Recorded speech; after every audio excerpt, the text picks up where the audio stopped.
Paloma Nегра, the soulful Mexican singer whose achingly emotional renditions of mariachi ballads made her Lola the Great to generations of Latin Americans, has more to offer than meet the eyes.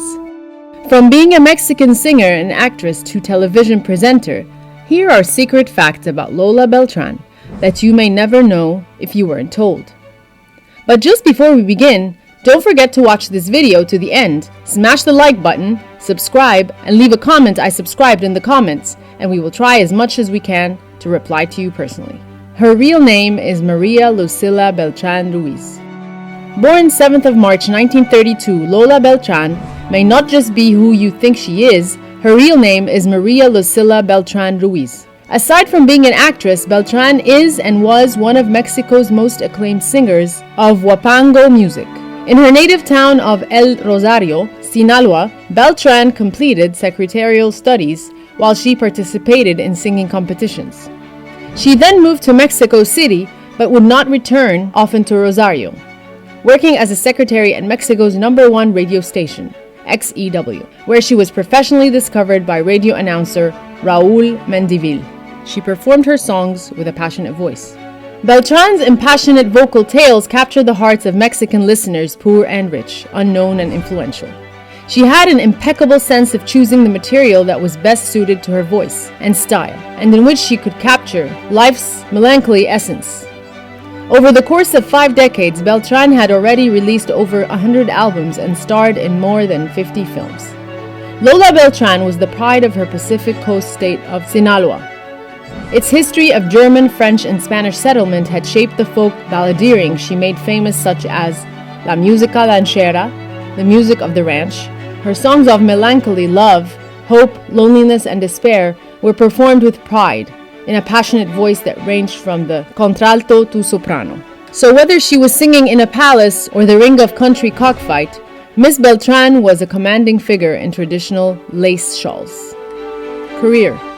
Internationally renowned for her interpretation of the songs Cucurrucucu, Paloma, and Paloma Nегра, she made the famous song Priscilla El que se fui in collaboration with other acclaimed Mexican music stars such as Amalia Mendoza, Juan Gabriel, and Luca Villa, and performed in concert in front of President Charles de Gaulle of France and many world leaders, where she got her nickname Lola la Grande. On cinema, she made her first movie debut on El Cantor del Cerco, the 1940 Argentine film. And in 1963, she shared credits with famous and important Mexican movie stars such as Emilio Fernández, Ignacio López Tarso, Katy Huardo, María Félix, and Pedro Armendáriz in The La Bandida. As a television presenter, she hosted the programs Noches Tapatías in 1976 and her own television program entitled El Estudio de Lola Beltrán in 1984. Programs in which she received stars such as Cornelio Reina, Juan Gabriel, Lucha Villa, La Prieta Linda, and Luis Mengel. Her last film appearance came at the 1982 Una Gallina Muy Ponedora, where she shared credits with Colombia Domingos and Emilio Fernández. She lived extravagantly. Despite her diva-like demeanor, Beltrán became known for her extravagant dresses and shawls, her fondness for furs and jewelry, and her regal demeanor that earned her a second nickname, the Queen of the Mariachi. Her tales of hardship and redemption resonated with Mexico's poor and working-class residents. Beltrán also captivated upper-class listeners around the world, becoming the first ranchera singer to perform at the Sede e Palacio de Bellas Artes in Mexico City, a venue that had previously hosted only classical music events. She had a failed marriage.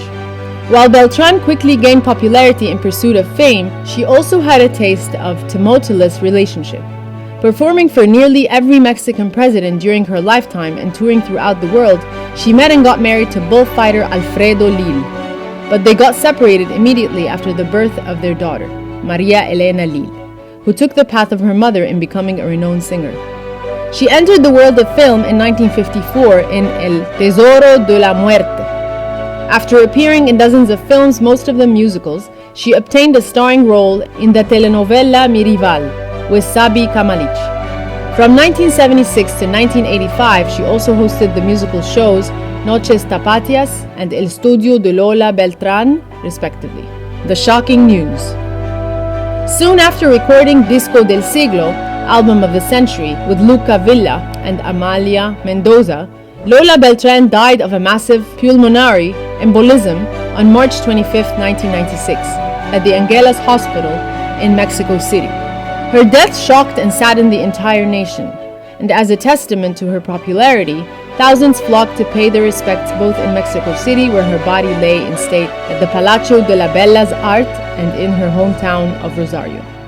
Television shows were repeatedly interrupted with news of the Beltrán's funeral proceedings. Radio stations continuously played her songs all week, and her movies became fixtures on Mexican television.